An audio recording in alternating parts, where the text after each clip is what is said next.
Leakage issue இது ஒரு துயரமான சம்பவம். இதை பத்தி பேசாம இருக்கவே முடியாது. திருவள்ளூர் மாவட்டம் பெரியபாளையம் அருகே तमिलनाडु गैस स्ट्रेटेजी रे मृत्यु संख्या वृद्धि in an ammonia gas leak at seafood factory in Tamil Nadu. Night shift முடிச்ச ஒர்க்கர்ஸ் எல்லாம் காலையில 10 மணி வரைக்கும் அந்த கம்பெனிலே தூங்கிட்டு இருந்திருக்காங்க.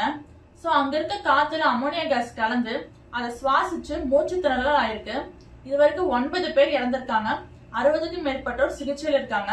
ஆக்சுவலி இந்த சம்பவம் எங்க நடந்துச்சுன்னா, தமிழகத்துல திருவள்ளூர் மாவட்டத்துல கன்னிகைப்பேருன்ற கிராமத்துல கடல் உணவுகளை பதப்படுத்தப்பட்டு எக்ஸ்போர்ட் பண்ற ஒரு நிறுவனம் இருக்கு, ஒரு private company, Saint Peter and Paul seafood exports private limited. இந்த பிரைவேட் கம்பெனில day shift and night shift இருக்கு.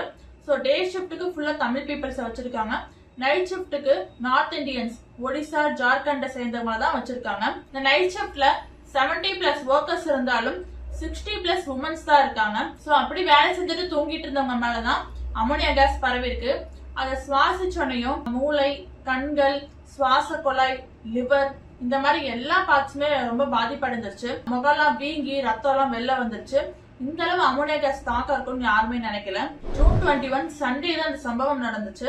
இது நடந்த கொஞ்ச நேரத்திலேயே மக்கள் நல்வாழ்வுத்துறை அமைச்சர் அருண்ராஜ் அந்த இடத்துக்கு வந்துட்டாரு. அவர் என்ன சொன்னாருன்னா, இது வரைக்கும் தமிழகத்திலே இந்த அளவு அமோனியா கேஸ் கலந்ததே இல்ல. சோ காத்துல எவ்வளவு கலந்துருக்குன்னா 300 ppm பார்ட்ஸ் பர் பில்லியன் கலந்திருக்கு. இது வரைக்கும் நடந்ததுல ரொம்ப உச்சகட்டமான அமோனியா கேஸ் வந்துட்டு கலந்திருக்குன்னு சொல்றாங்க. அடுத்து மாவட்ட ஆட்சியர் கவிதாவும் அங்க வந்துட்டாங்க. அவங்க என்ன சொல்றாங்கன்னா, கடல் உணவுகளை பதப்படுத்துறதுக்கு ரெஃப்ரிஜரண்ட் யூஸ் பண்றாங்க. அதுல இருந்து கூலண்ட்ல தான் இந்த மாதிரி அமோனியா கேஸ் வந்து லீக் ஆயிருக்கு. சோ அதை சுவாசிச்சனாலதான் மக்களுக்கு இந்த நிலைமை அப்படின்னு சொல்லியிருக்காங்க. உடனே பாதிக்கப்பட்டவங்களை பிரைவேட் ஹாஸ்பிட்டல்ஸ்க்கு, ராஜீவ்காந்தி ஹாஸ்பிட்டலுக்கு கூட்டிட்டு போயிட்டாங்க. ஃபர்ஸ்ட் இறந்தவங்களோட எண்ணிக்கை 2-3 தான் இருந்துச்சு.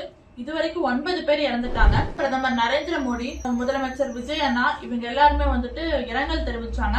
அது மட்டும் இல்ல, அரசு சார்பா 2 லட்சம் கொடுப்போம்னு சொல்லியிருந்தாங்க. பட் எதிர்கட்சி எல்லாம் இதை 10 லட்சமா உயர்த்துங்க, இறந்தவங்களுக்கு 10 லட்சமும் பாதிக்கப்பட்டவங்களுக்கு 5 லட்சமா கொடுங்கன்னு சொல்லியிருந்தாங்க. ஏன்னா இவங்கெல்லாம் வட மாநிலத்தவர்கள், நம்ம ஊருக்கு பிழைப்பை தேடி வந்திருக்காங்க. சோ இப்படி வந்தவங்களுக்கு இந்த மாதிரி ஒரு கொடூரமான சம்பவம் நடந்தது, இது ஏற்கத்தக்கதே இல்ல. அதனால நிவாரண தொகை அதிகப்படுத்தவும், இறந்தவங்களோட பாடி எல்லாம் அவங்க ஊருக்கு போற செலவு எல்லாமே அரசே ஏத்துக்கணும்னு எதிர்கட்சி சொல்லியிருக்காங்க.